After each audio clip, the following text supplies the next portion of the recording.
My name is Mark Oppenheimer. I'm an advocate at the Johannesburg Bar, but I'm talking to you today not as a lawyer, but as a concerned citizen.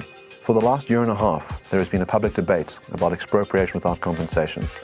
We now have an amendment bill before us, and it gives the government enormous powers to confiscate land, including homes, while paying nil in compensation.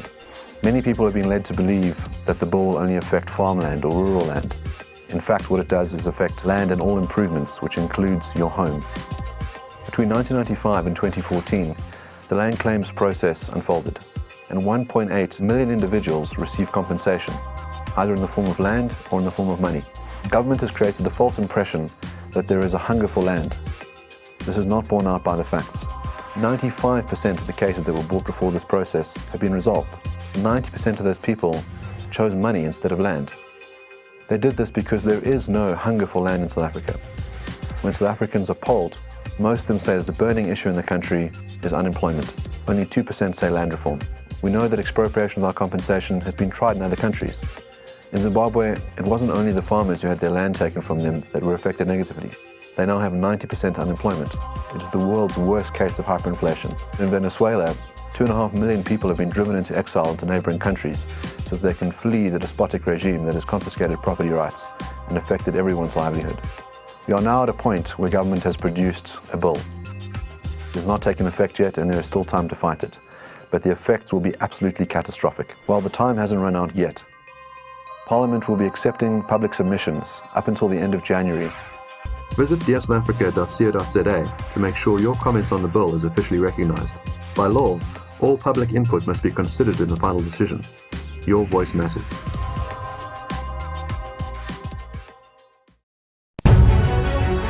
You're listening to the Hutchinson Briefing Show podcast on Anchor FM.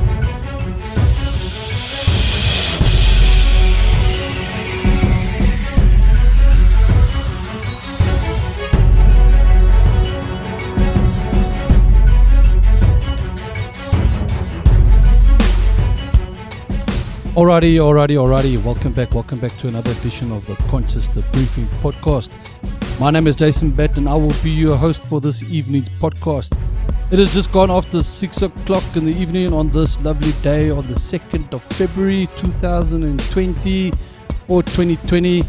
Ironically, today's date 02/02/2020. How ironic is that?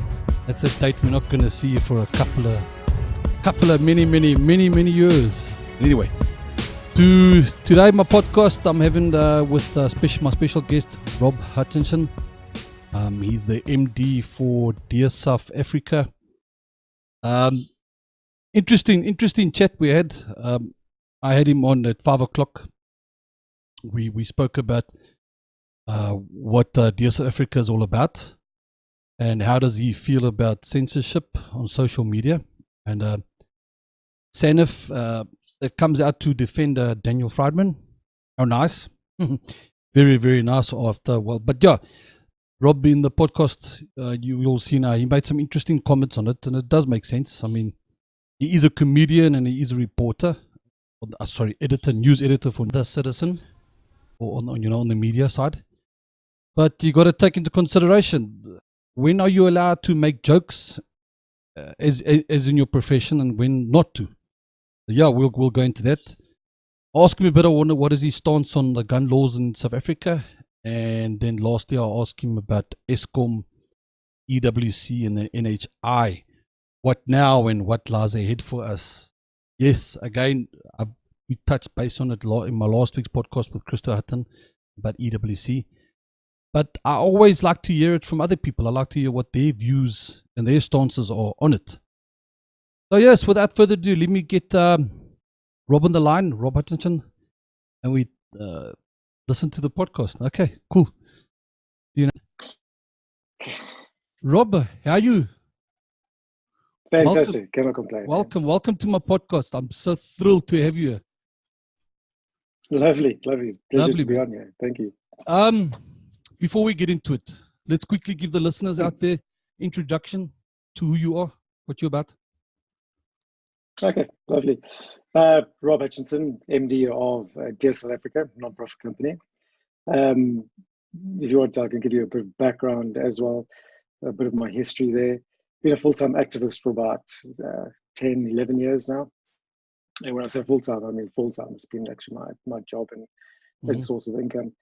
I think the first major thing I did was started a group called Proudly E-Tag Free, which was an opposition to the e-tolls as it came about. We That's did right. those bridge remember. brigades and lovely. It was great fun, great sort of throw yourself into the deep end and learn about what civil activism is all about. It was, that was almost 10 years ago.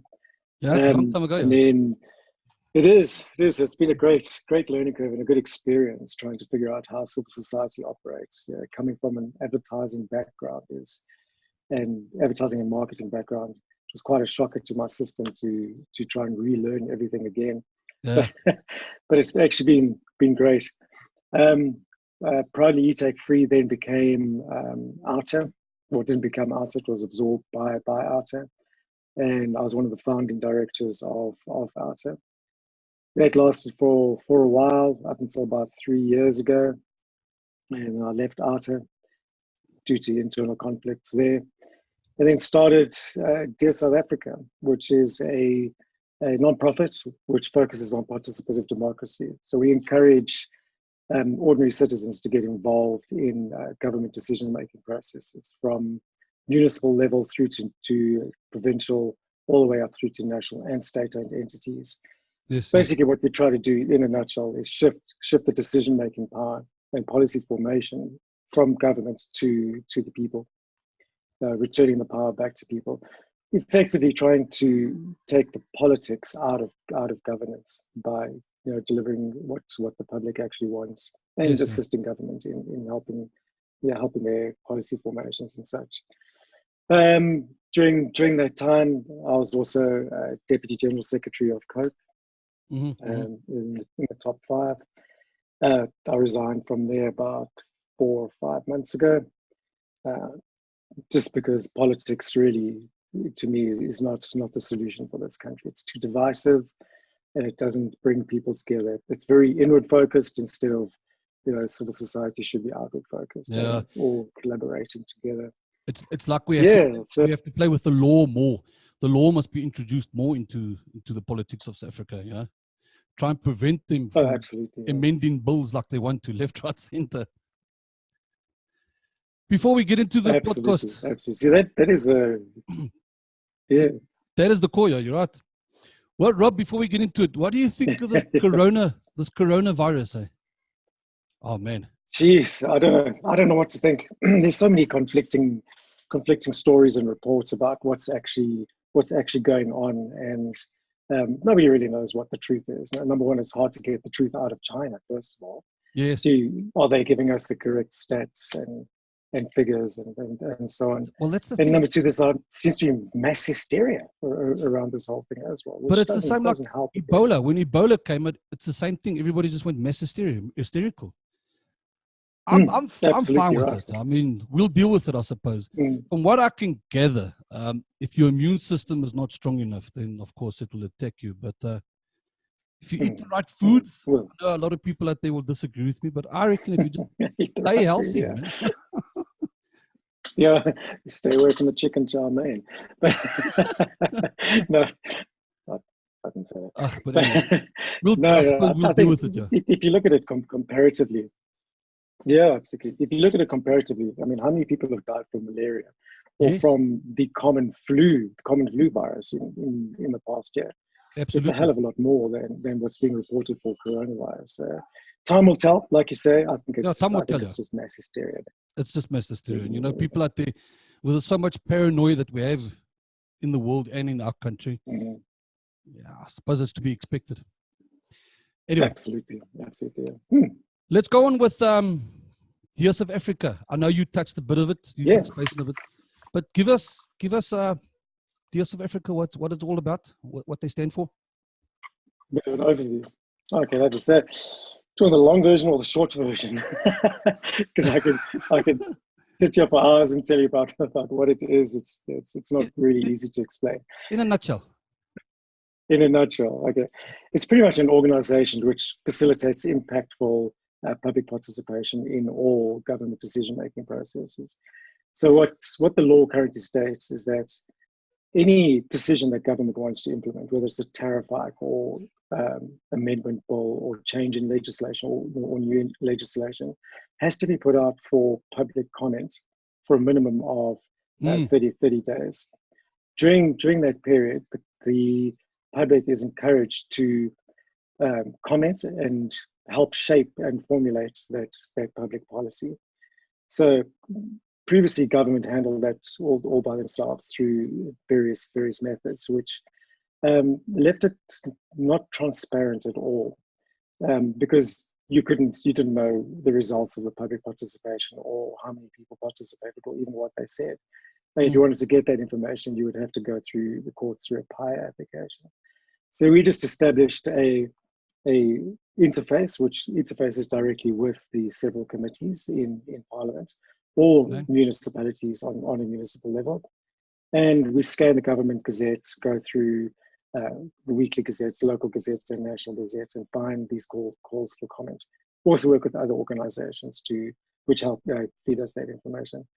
And then we create educational videos and summaries and so on the website, and we produce a facility where people can make comment, and that comment is then sent directly to the relevant committee in the official format that is required for public participation. And then each public comment is acknowledged and officially registered by that committee as official public participation, which can influence the bill. So we've been quite successful in what we've done. The difficulty is that Dear South Africa has to sort of maintain an objective stance in everything that we do. So we can't promote an ideology or say oppose this bill or anything else. We can only encourage public participation from all sides to address the needs of all South Africans and help form an effective public policy. Yes. So given that we can't hold a stance, we developed or we set up what we call expert coalitions, which are essentially lobby groups, and each one of those lobby groups is aligned to a sector of governance. The most successful one that we've established so far is the Energy Expert Coalition, and that is headed up by Ted Blom, who's the top energy expert in the country. That man's brilliant. Ted Blom. He's absolutely fantastic. Hats off to him, he's brilliant. Yeah. No, he's what a fantastic individual. So knowledgeable. It's really, really unbelievable. But an open guy who's really open to anyone. He's salt of the earth kind of guy. Yeah. But incredibly knowledgeable in what he does and effective. So he's built up good relations with NERSA, the National Energy Regulator, and so on, in tackling Eskom tariff hikes and other energy related issues. Then we've just established now the Finance Expert Coalition, and that is headed up by Magnus Haystack and Mike Schussler. And their mission is to address issues around pension funds being used by government under their one of their policies that says that they want to use pension funds to bail out state-owned entities and so on. Prescribed assets is the policy. They're tackling that, addressing that, trying to protect people's pension funds, and also being proactive in trying to amend, I think it's Section 28 of the Finance Management Act or one of those acts, which prevents people from investing their pension funds offshore. It says that they have to present them or invest in within South Africa, which is not ideal if you want a healthy pension fund. Then alongside those, we're establishing the Health Expert Coalition, Transport, Education, and Land and Agriculture Expert Coalitions. Each one of those is focused on that sector and headed up by well-known and reputable people within those sectors. That's pretty much DSA in a nutshell. Sounds good to me. Yeah. I'm gonna plug in your webpage at my description so that I want people to see it. I mean, people need more. We need more people to be interested in what you're doing. I mean, what you're doing is brilliant work. I take my hat off to you. I've got a lot of respect for it. It's awesome what you're doing. Thank you. Thanks very much. All right, let's it's go into the next. Of course, it's difficult. That's why I say I take my hat off to you. It's difficult work. Not anybody can do it. Yeah, I know. The next question. Censorship on social media. How do you feel about that? You had a nasty little happening there on Facebook. Yeah, absolutely. I think everyone's going through that right now, where Facebook's just been sort of overly cautious in all their censorship. And we can call it censorship because that's pretty much what it is. They stifle. It is. They silent you. I mean, if you speak the truth, you put a comment on, and I'm going to say the left because I use the left and right-wing politics a lot. I am a right-wing supporter, of course. I'm not ashamed to admit it. I'm right-wing. But the left out there will get offended, and they just have to report you to the right person, and then they ban you. And then you got banned, whether it be on Twitter or Facebook. And that's the thing. Absolutely. How do you feel about that? No, you're absolutely right. And that is the problem in the way they structure their whole censorship thing. It's pretty much a crowd sourced censorship, which leaves it totally open to manipulation by left-wing groups trying to silence right-wing people or people with differing views to them. It's a dangerous slippery slope, really, that can just lead to totalitarianism. It's absolutely terrifying. In my view, there should be no censorship in any way whatsoever. Really, I'm a it's huge not freedom of speech. Advocate of free speech. Totally, where's the free huge speech? Advocate for freedom of speech. That's it. And if you start limiting people's free speech, then you run into all sorts of problems. Like how do you determine what's free speech and what's not free speech? Yeah. How do you set those limits as to what's hate speech or what's not? How do you define hate? And I think that's why Facebook and Twitter use that crowdsourcing thing. So they say let the community decide if this is hate or it's not. But they don't seem to do that. And then you get these groups, and these groups actually exist that go out to silence other voices, and they do it through mass reporting of an individual, and it's absolutely chaotic because really there's no vetting system, so you get deplatformed or censored without any due process other than mob mentality. They're deciding what it should be. It's dangerous. I'm totally. I was banned for 3 months on Facebook. Yeah, exactly. What's strange is Facebook has got millions more subscribers than what Twitter has, but yet Twitter does the most damage. And you have these SJWs, social justice warriors. They seem to hang around on Twitter. That's their job, like you said. That's their job, and they look for comments. To get their target audience, and then here we go. This is a guy, we're going to ban him now. We're going to hurt his reputation and career. That's exactly what happens. So that's dangerous.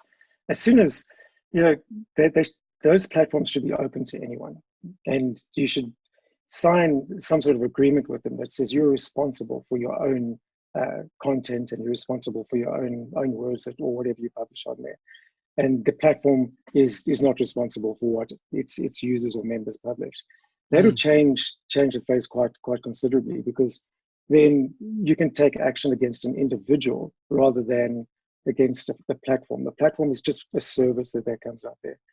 I mean, why aren't we taking action against the inventors of the internet for providing the internet, which is the base of all these other platforms, which allowed the so-called hate speech or whatever?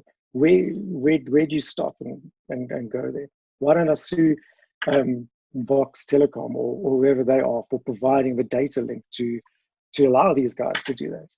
Where do you draw the line? So you can go really in depth in this whole thing, because there are no clearly defined boundaries as to what should be banned. Yeah. No, I'm really. I think it's a one-way street down, which we should not be going. It's horrific. Yeah, the thing is, and like I said, I'm right wing, so yeah, we are the target. They target us. And my next question coming to that is Daniel Friedman and the comment, the tweet that he made. So, Yeah.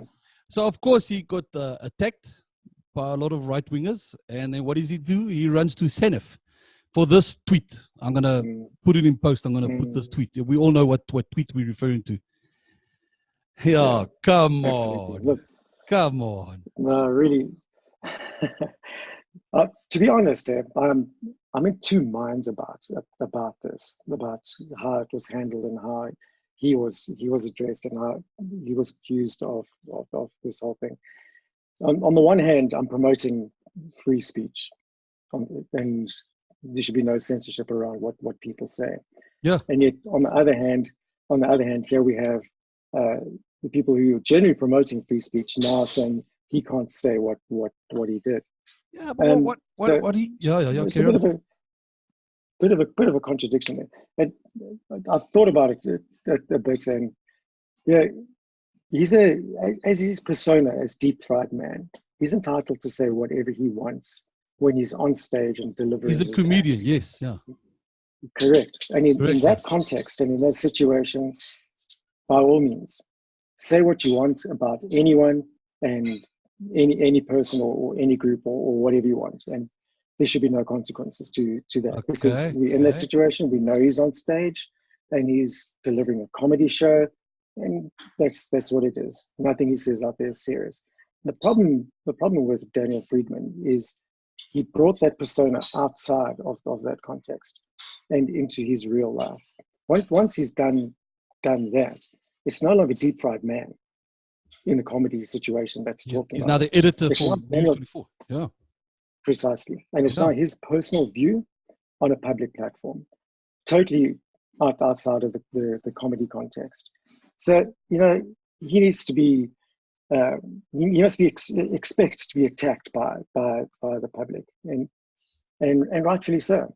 It's very different to being heckled in his comedy show. He's now being directly attacked by the public for what he said. And if you look at Senef's reaction to that, it's also extremely worrying. I read through their media release, which was published by the executive director. I think it was. I can't remember what her name was. And you read through that, and it's extremely biased. It's a political statement rather than addressing the facts behind it. Ronaldo said the same thing in his video, that it's extremely biased. Oh, really? Yeah, he said the same thing. It's absolutely.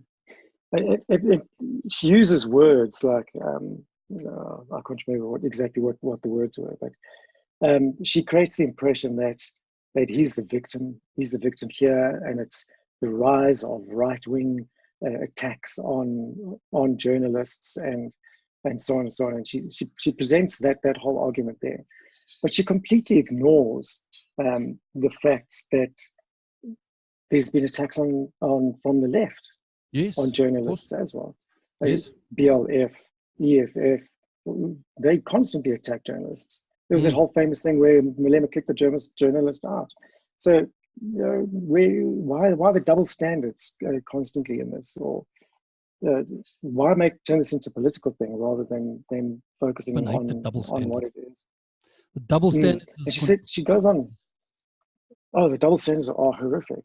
But it seems to be a trademark of the left, is the double standards and the hypocrisy. But you were saying she goes on to say? Yes. She went on to talk about the rise of this kind of behavior or the rise in attacks from right-wing groups against journalists. Yeah. Now that statement in itself is troublesome. What rise is she talking about? From where was it to where is it now? Is there a rise, or is she just creating a false impression here to drive home her agenda? Is there a rise? What is she referring to? She doesn't give any facts to back up that ridiculous statement. So that again, you sort of had to look at the whole piece that she wrote there and to question the relationship. Is there some sort of relationship between her and Daniel Friedman? Because she's defending him fully, absolutely defending him here. And I think the whole what caught me the most about the whole thing was the irony in the statement that she said he received anti-Semitic attacks from the right wing. I mean, really, is that not the pot calling the kettle? Really is it? Because it is. It's exaggeration, yeah. Daniel, yeah, totally. I mean, Daniel's attacking Afrikaners, and now she's complaining that they were attacking him with anti-Semitic remarks. I'm like, okay, well, is it not the same thing? So the hypocrisy around that is unbelievable. Man. Exactly. Really, it's just that we know if you had to say something like that, this is Rob. You know the type of boiling water you'll have. You know, big trouble. Absolutely. But we can't. Yeah. We are always attacked, and it's unfair. But where the line's going to be drawn, I don't know. No line's going to be drawn. Well, no line will really be drawn, and that is the real problem here. If you talk about talking about hate speech and all the cases that have made it to a court, yeah, it's completely left up to the judge and his state of mind or emotional state at that moment when he hands out that judgment, and that's a dangerous place. There's no standard. There's no clear definitions, and there's no clear sentencing related to whatever the charges might be. So then you get cases like the Vicky Momberg with a 3-year sentence, and you get somebody else who said exactly the same thing, and they let off with a slap on the wrist. Yeah. That's because there's no standards at all. And there again, that opens it up to complete manipulation. If say for instance, you said something against me, and I lay a charge of hate speech against you. That case goes to court. I'm assigned a court date 2 months from now. Yes. During that 2 months, I have ample opportunity to manipulate the judge into an emotional state right before the hearing, and I can do it through media releases. I can do it through anything. Send him messages or pretend I'm someone else, and I attack him for exactly the same reasons that I've laid charges against you for. Mm-hmm. When it comes to that judge hearing that case, he's in a highly emotional state, and he's going to nail you with a heavy sentence, unjustifiably, simply through emotional manipulation. And that's not what the law should be about. Law, you have to remove emotions from law, and so you can pass adequate and objective judgment, which is free of emotion. Hate speech law is purely based on emotion, nothing else. This is just the thing, our morality and our humanity is just not the same anymore. We've forgotten what our morality means. We've forgotten what it means to be a human being. The differences between right and wrong. So when you sit up there being a judge and you've got to make that decision, on what are you making it? Are you making it on a law basis or on a morality basis? Precisely. And right now it's a moral basis. And that again is a problem, because moral standards differ from culture to culture, from individual to individual. There we go. Household to household. I'm glad you mentioned that. From different from culture to culture. Yeah. Okay. I got to agree. Yeah. So you can't bring that kind of stuff into law. To me, the biggest thing is, how do you define hate? Really, it's completely different to me, for it's me and between you. There is no definition for hate. It's impossible. So you can't base a law based on something that you can't clearly define. Hate is taught. It's taught. Absolutely. Yeah. There's a very important part to free speech. Free speech comes with a serious responsibility. It doesn't grant you the right to use it as a shield and or as a mask for being an arsehole. It really doesn't. And a lot of people will use it oh, it's my right to free speech. I can be as much of a bigot as I like because hey, it's free speech.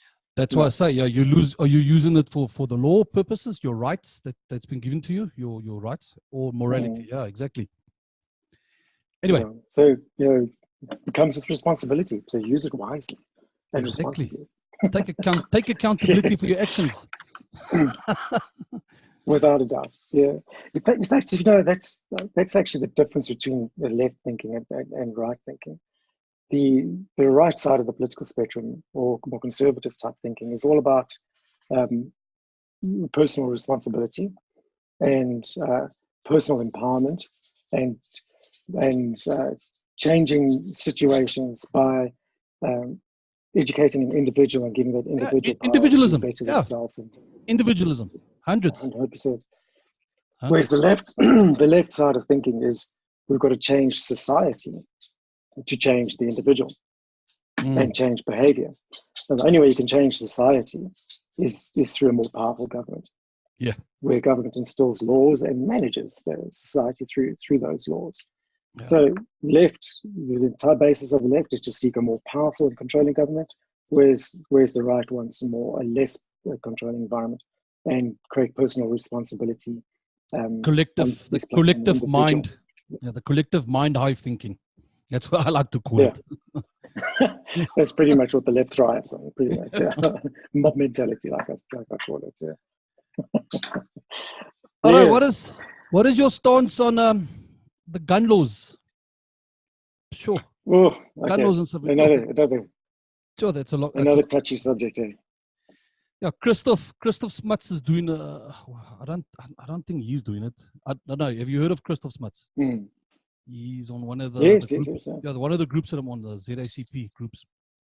He's doing a march to Parliament. Well, he's participating in this march on the 18th of March. I'm going to put the picture up here for GOSA. Because, guns in South Africa, do we need them? If you're a leftist, you would say no. If you're a right-winger, you say, yes, we need guns. And people want to stop it. Our police minister, Becky. Yeah, no, what they want to do is remove your right to own a firearm, and I think that's actually a ridiculous notion, especially in South Africa with our crime statistics and our blatantly incompetent police force. It's how can you expect a police force or a policeman to arrive in the middle of a situation? It's you taking your life into your own hands there. No, I'm all for the rightful ownership or legal and responsible ownership of firearms. Yes, the responsible ownership, Yeah, but it's got to be a responsible ownership. And I think the current existing legislation that we have in South Africa surrounding that is pretty adequate. And it's not easy to obtain a firearm through the legal channels. There are so many checks and balances in place, competency tests and so on. And then regular updates of that. It most certainly isn't easy for an individual to legally obtain a firearm. What we should be doing is, I know there's that whole group that Gun Free is saying, which in my opinion they're a bunch of idiots really. They want to disarm the entire South African population, but if I ever had to have a conversation with them, I'd ask them one question: how do you plan on taking guns away from criminals? Prove to me that you can do that. In fact, start with taking away guns from criminals. Those illegally obtained, unlicensed, unregistered weapons. Take those away. Let me see if you can do that. If you can do that, then immediately you've made South Africa a safer place. Absolutely. Immediately. And then once you've done that and you've removed all the illegal firearms from criminals, then perhaps I'll consider relinquishing my firearm. But until that moment, I can't rely on anybody but myself to defend myself. And that's the unfortunate reality. Yeah, it's a really contentious issue, but I think if you had to put it out to a general vote in the general South African public, a vast majority, and I reckon now 80% of people will say you're mad. You need to have a firearm or some sort of defense mechanism, personal defense mechanism in South Africa. Yeah. Well, GOSA is doing Guns of South Africa. They're doing a brilliant job to defend those rights for us. Gideon Joubert, that's also on the 1ZSP group. Gideon's brilliant, great. brilliant guy. I love the work what he does. Being a pilot and all, but also he represents GOSA and he does some brilliant work. No, he does. Yeah, I've had conversations with him. He's absolutely doing terrific work. Yeah. I totally agree on that. Yeah, and good for him. good for him, of course. Yeah, keep it up, Gideon. If you're watching, Bamboo, keep it up. All right. Yes, Gideon, do it. Okay, this is 3 subjects. Okay, well, it's 3 in 1. Eskom, EWC, and NHI. What now? What lies ahead for us? You put a petition. You put a petition up, and you got 170,000 responses so far. 170. But it's also been extended now to the end of February. I'm going to put a picture up here. It's extended to the end of February. Yeah. Which one are we talking about now? The EWC? EWC one, yeah. Oh, we're talking about EWC one. Yeah. The petition that you put up.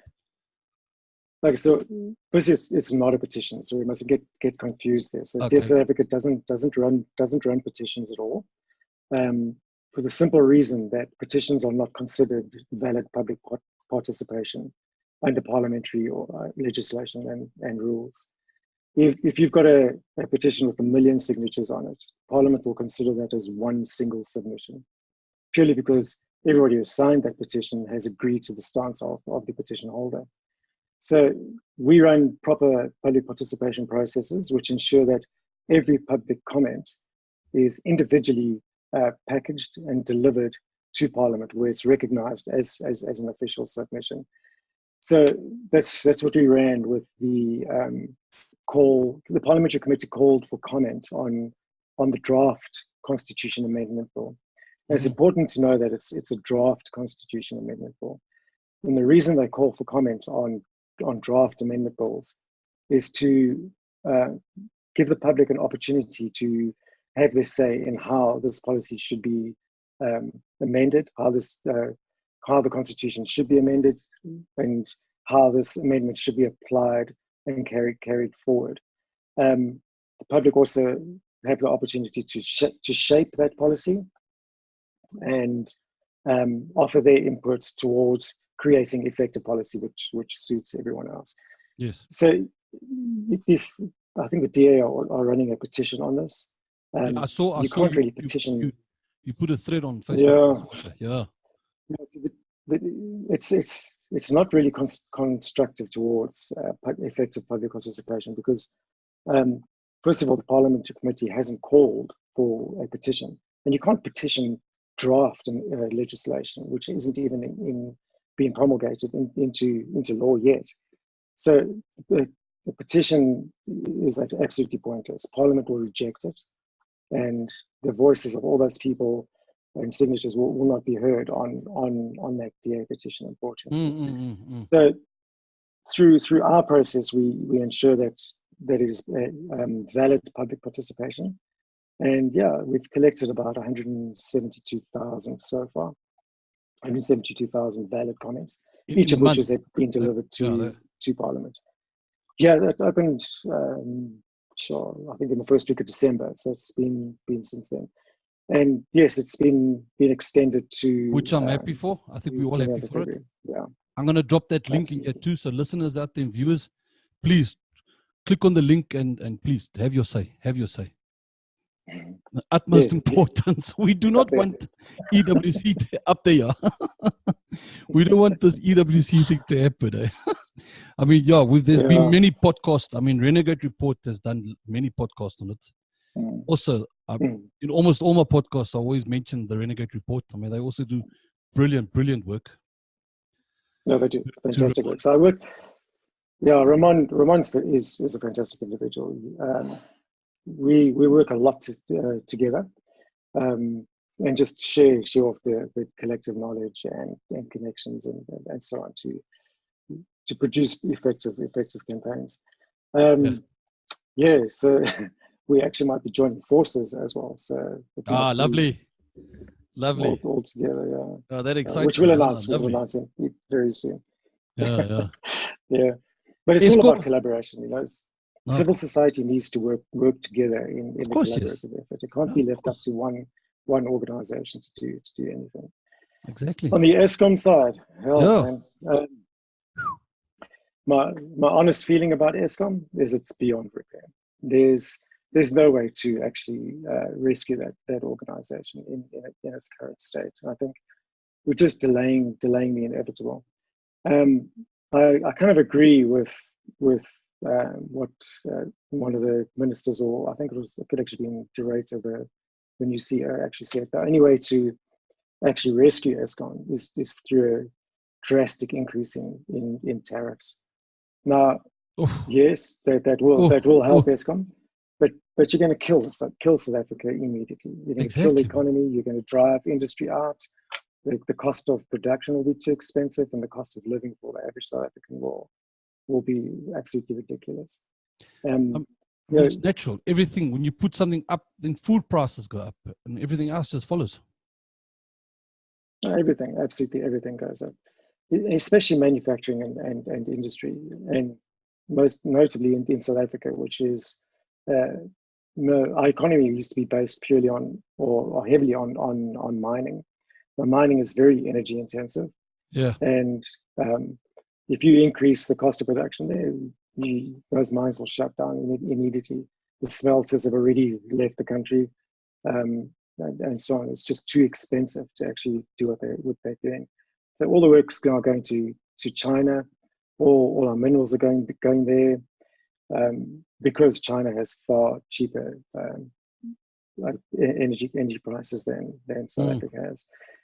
The only reason ESCOM's prices or tariffs are so high is due to the corruption and the levels of corruption inside that organization. ESCOM tariffs are structured around their operational costs. When the operation costs are 50% influenced by corruption and artificially inflated by incredible amounts, then that obviously affects the tariff structure. In reality, we shouldn't be paying as much for electricity as we currently are. We should be paying, I think Ted says, about 50% less than what we are. If you remove the corruption from ESCOM, if you're buying prepaid electricity for 1,000 rand, you get like 566 units now. It's mad, and it all depends where you buy that from as well. Also true. Okay, well, I'm in the Van der Beltpark, so the Umfuleni municipality. Yeah, they're in big trouble. Yeah, big it's trouble. Absolutely crazy. So I think ESCOM's a sitting duck. It's just going to bring this country down.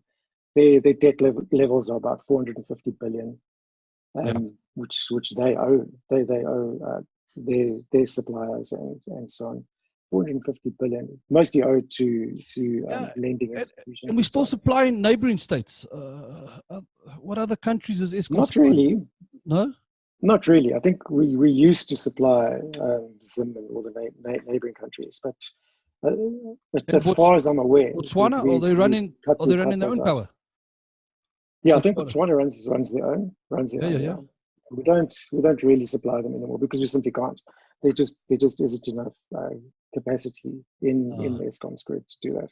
Okay. Yeah, I'm sure the grand plan eventually was for South Africa and ESCOM to become the powerhouse of Africa, where ESCOM increases its generation capacity 3 times through whatever it was, through nuclear or whatever else, and then we sell electricity off to the rest of Africa.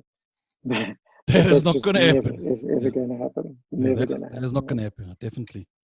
No, the way to solve ESCOM's problems is actually just shut their major operations down and focus on microgrids. and small-scale generation. The days of large-scale generated utilities are kind of drawing to a close, simply because they're too expensive, too monopolistic. They control absolutely everything, and they tend to generally fail as people become more efficient in their use of electricity. Appliances use less, and so on and so on. So these huge utilities will fail, and then they start resorting to unjust levies and so on, which you can actually see in the municipalities now. Exactly. So they can't increase their tariffs, so they add these strange levies, and which guarantees them a steady income. I mean, that's wrong. Take a look at countries like Germany. I mean, they're actually paying back their citizens. Yeah. Germany's an interesting case. Germany's a very interesting case. It's not what it appears to be on the surface. Okay. Number one, they have the highest electricity prices in Europe by far. Okay. Absolutely the highest electricity prices. And that is because they rely, the 50% of their generation is through renewables, mostly wind. Renewable, yeah. Which is extremely unreliable, because when the wind doesn't blow, you don't have electricity. If the sun doesn't shine, you don't have electricity. So what Germany ends up doing is importing most of its electricity most of the time from France, because France has a massive fleet of nuclear, which is always available and stable and always there. So in the times when there's no wind, or at night when there's no sun, Germany is forced to import their electricity from France, and that increases the cost to the consumer. So, and then of course there's all the subsidies that go towards renewables. Interestingly, we have the same problem in South Africa, where Eskom is forced to purchase all the power from renewables, from the wind and solar farms. Because they're not allowed to sell it directly to the consumer. Only Eskom can buy it. Now, the problem with that is that there are, without government subsidies, and there are substantial government subsidies for these renewables, the renewables would not be viable.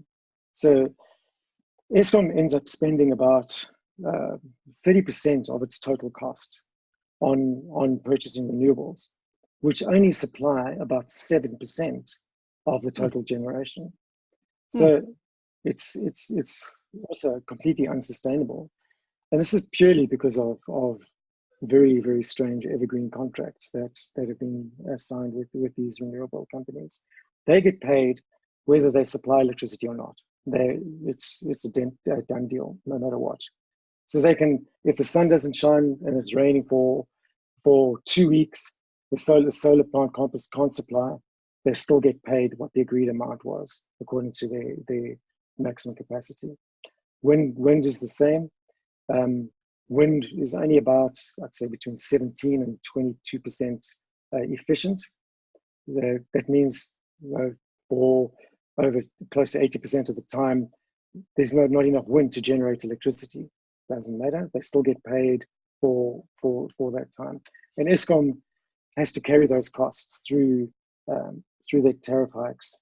And the consumer actually has to carry those costs as well. So the consumer pays twice for renewable energy. You pay for consumption, and you pay through your taxes, through government subsidies. So, when people say, but renewables are cheaper and so on and so on. But that's what I'm thinking. I was thinking renewable would be some bit of relief. I mean, we've got windy towns like PE and Cape Town. Put some of those wind terminals there in those towns. It can generate some electricity, a bit of relief, into the grid. They can do a bit of relief. Of course, yes. But there again, if the wind stops blowing, you don't have electricity. At nighttime, when the sun doesn't shine, you don't have electricity. So until we can overcome those storage problems, where we can actually store the generated electricity and then feed it during those times, then renewables are brilliant for small scale, like microgrids, or for home use or rooftop in your home. but they were not designed for large scales. scale utility Mass use. scale, yeah. No, not at all. Okay, I'm with you. There are far better options. Yeah. In my opinion, nuclear is the way to go. It has zero emissions, and it is absolutely safe. It's governed by insanely restrictive and protected laws and procedures, which are globally monitored. They're not monitored locally; they're monitored globally. So, people's fear around South Africa having a fleet of nuclear is completely unfounded, because it wouldn't be monitored by a South African body. We're monitored by a global nuclear body. And we've had Koeberg for over 30 years. Never been an incident there. It's fine. And Koeberg is currently producing electricity at a cheaper rate than any other source. Any other source, far below.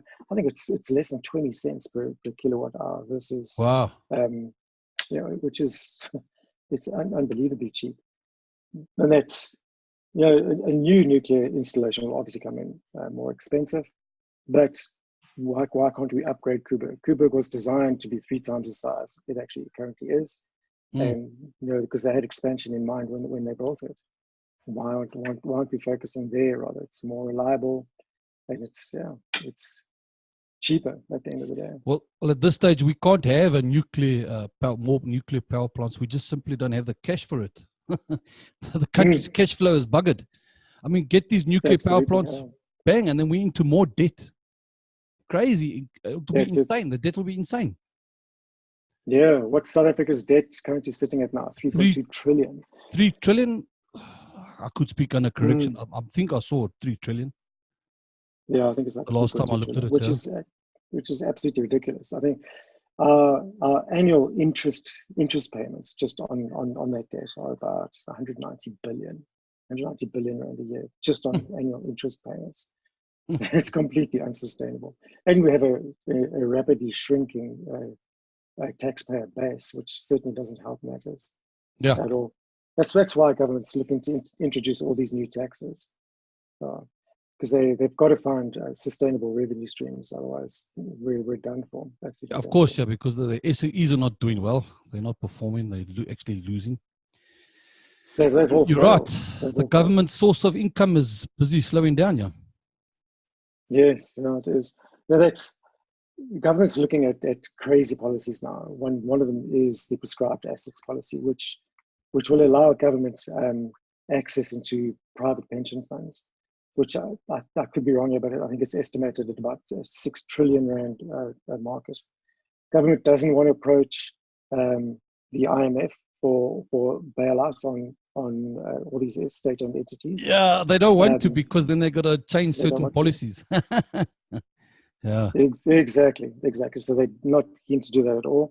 They can't approach BRICS either, because I think that option is slowly going out the window. Don't China tell me. China being Then they'll approach China. Yeah, exactly. Oh. Exactly. So the only option then is to force investment fund managers or retirement fund managers to invest in government bonds and specifically state-owned entities. So that's a major problem, because your pension is now suddenly devalued, because state-owned entities will never be profitable, and they generally are not a good investment. Although the investments are government guaranteed, which effectively means if they fail, the taxpayer bails them out. It's you bailing out your own pension fund. It's absolutely ridiculous. That's crazy. So, the PRC, which manages the government pension fund, that's also under threat. And more importantly, the private pension fund is also under threat from these failing state-owned entities. It's a real sad situation that South Africa actually is in now. It is, yeah. Lastly, NHI. NHI, yeah, the NHI, yeah. Yeah, you mentioned the 3 things that we want to go talk about. Yeah, the NHI, that's also, I think I called the NHI, it's nothing more than a state-owned parasite which will eventually kill its host. And that's pretty much exactly what it is. I saw some reports, some say between 200 to 250 billion, some say 320 billion per year just to run the NHI. I cannot understand why. Well, I think I do know why, but I cannot understand government's thinking around implementing a national health insurance when all South Africans already receive free healthcare. They do. You can walk into any state-owned hospital, but it's walk not into the a clinic, best. and you can receive free. Then focus on improving that industry. We already spend Exactly. over 200 billion. Yeah. All they're doing is shifting that burden of responsibility from themselves into the private sector now. All that's going to happen is the private sector is going to fail because they can't deal with all this extra load.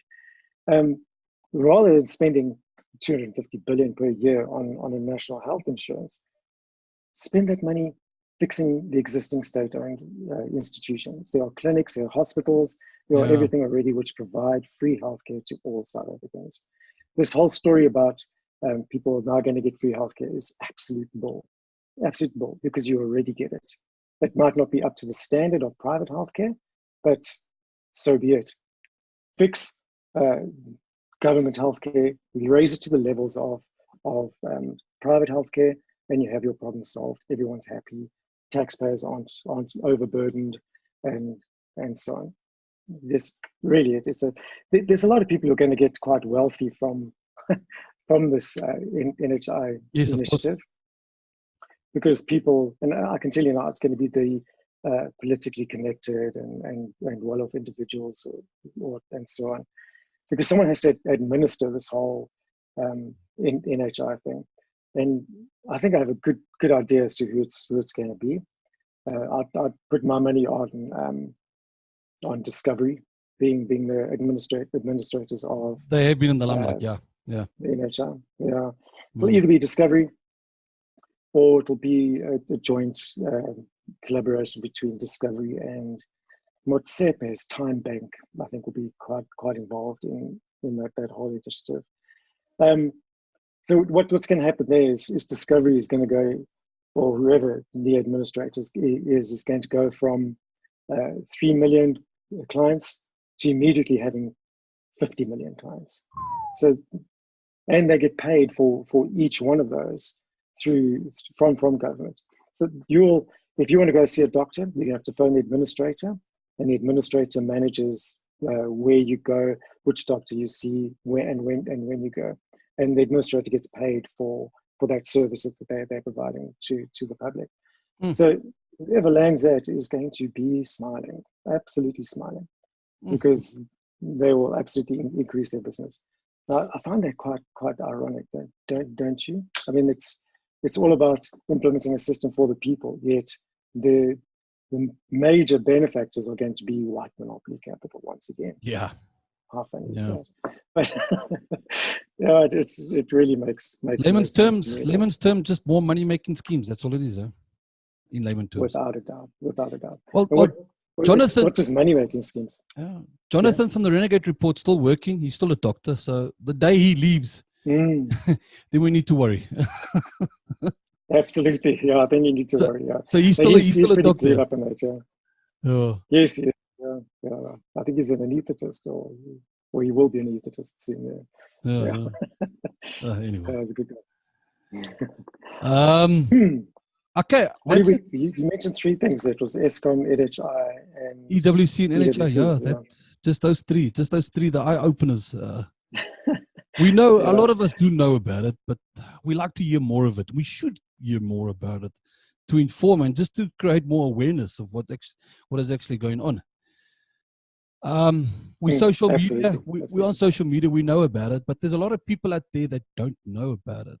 And I just wish there was a way that we can reach into townships and in rural areas and let them know exactly what's going on.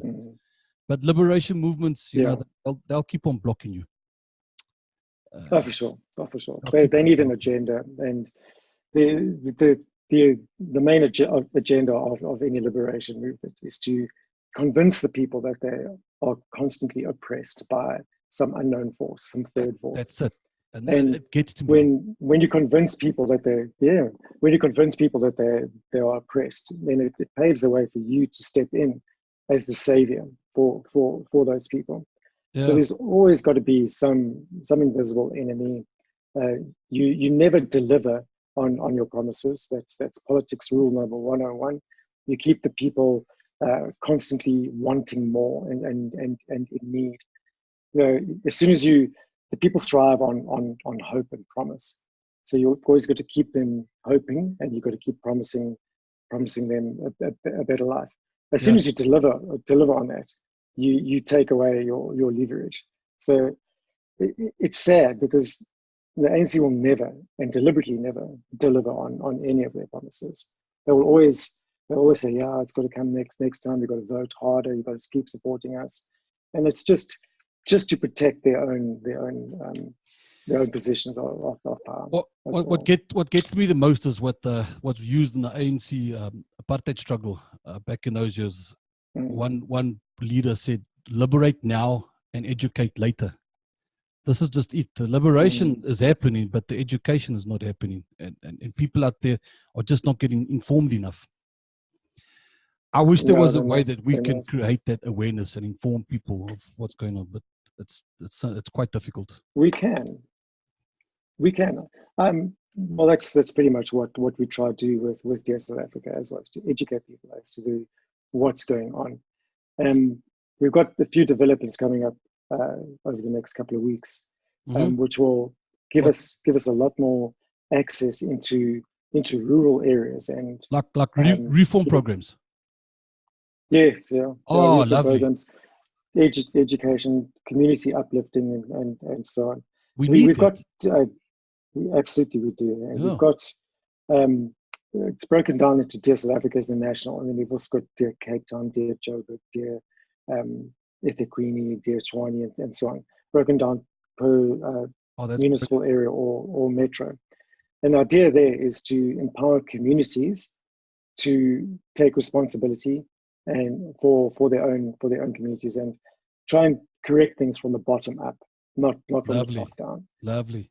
And again, it's all about empowering the individual with knowledge and the tools to actually become more active in things that shape their communities.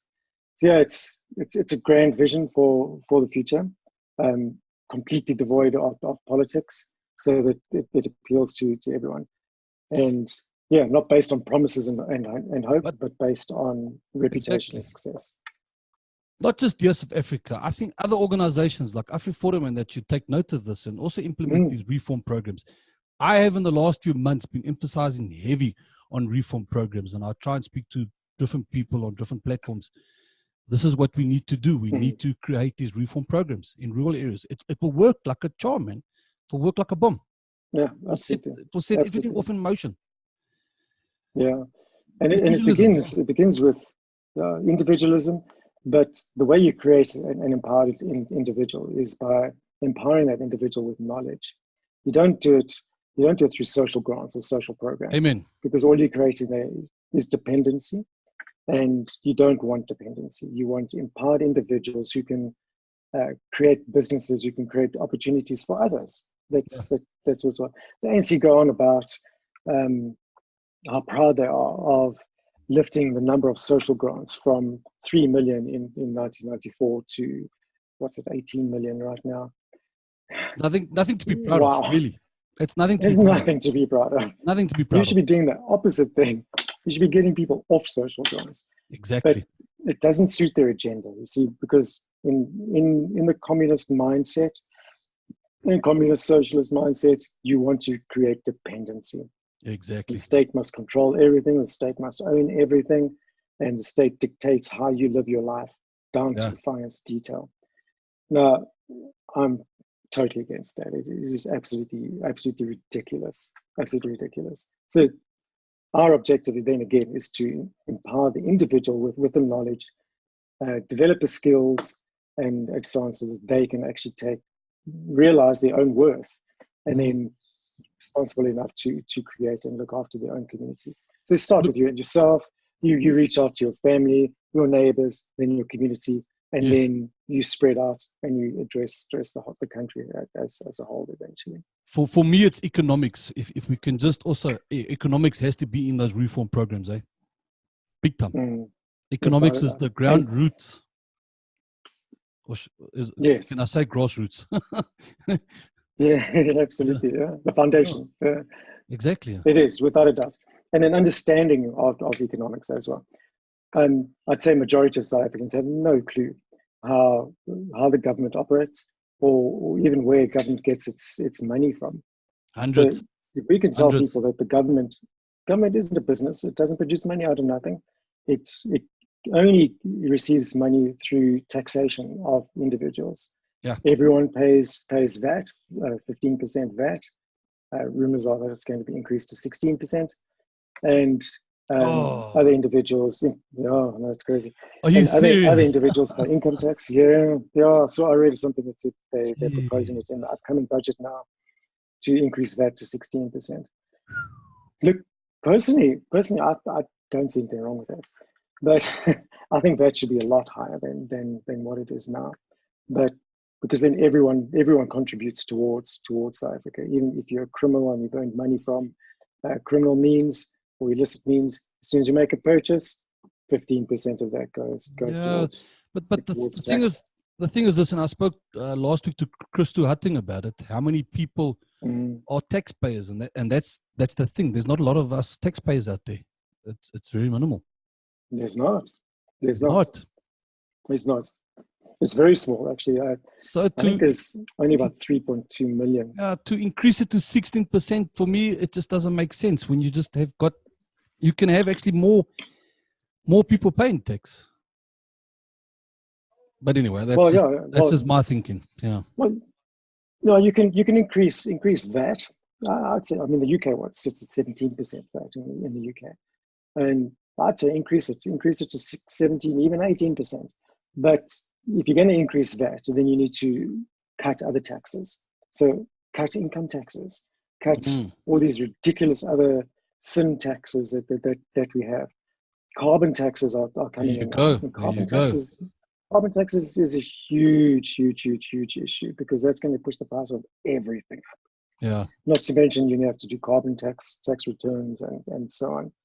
So it'll increase the price of fuel, it'll increase the price of absolutely everything. It's absolutely. It's a wonderful revenue stream for government, but it's, we won't even go to what that's based on. It's based on whether,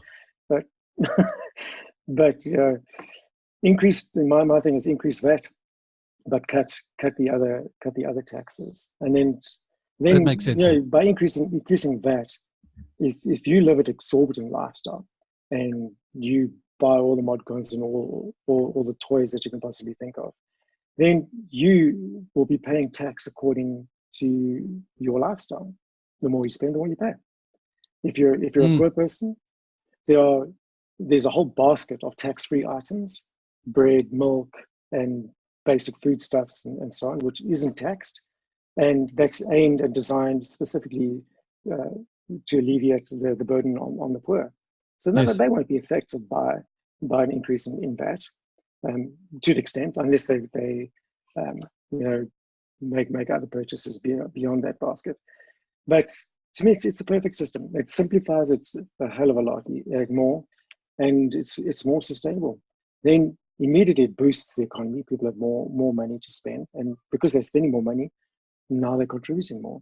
So it's a whole tax system needs to be relooked, because it's way overcomplicated. That and the SOEs, fixing the SOEs so that the SOEs can pump more money back into the country, into the economy. For the infrastructure, for infrastructure purposes, building more schools and hospitals, and that we just don't simply have the funds for that at the moment. Yeah, no, we don't. No, the solution to that is privatize them, really. Seriously, privatize all the state-owned entities. What do we need a national carrier for? SAA, what for? It's ridiculous. Privatize that, sell it off. We can still call it SAA, and whoever runs it as South African Airways. Exactly. But it's not owned by the government. Do you know how many state-owned entities there actually are? I don't think many people actually know. No, that's a good There's question. Over 700. 700. Over 700. Yeah. 700 state-owned entities. Compared to how much was there before? No, I've no idea. But it'll be actually good exercise to actually have a look at all those statistics. And Good each question. one of those 700 is nothing more than a funnel for corruption and a funnel for money. Each one of them has their own budget, which is paid for by taxpayers, has their own board of directors, and is managed by different departments within government. So and there's a lot of overlap. There's 6 or 7 state-owned entities could all be performing the same function. So that needs to be addressed urgently. And everyone raves about Pravin Gordhan, but the mere fact that he hasn't addressed the number of state-owned entities and raises flags in my book. How much does he actually know? Is he actually aware of what's going on there and so on? He's the minister in charge of state-owned entities. So what is he doing? He's probably doing what Ramaphosa is doing. Imagine my shock. I'm in shock. I was not aware. I was not aware. No, it's ridiculous, man. Absolutely ridiculous. Anyway, Rob, lovely. I appreciate you coming on my show once again. Don't go. I just want to do my closing quickly. It's wonderful. Just want to do my closing and then we'll just say our goodbyes there. All right, Rob, once again, thank you very much. Thank you for joining. My podcast is available on Google Podcast, Apple Podcasts, Pocket Cast. This one will be on Anchor FM, YouTube, and BitTude. And I've said it before in previous podcasts. Why BitTude? Because BitTude don't give you much censorship like YouTube do. Anyway, thank you very much. See you guys again. Cheers. Bye-bye.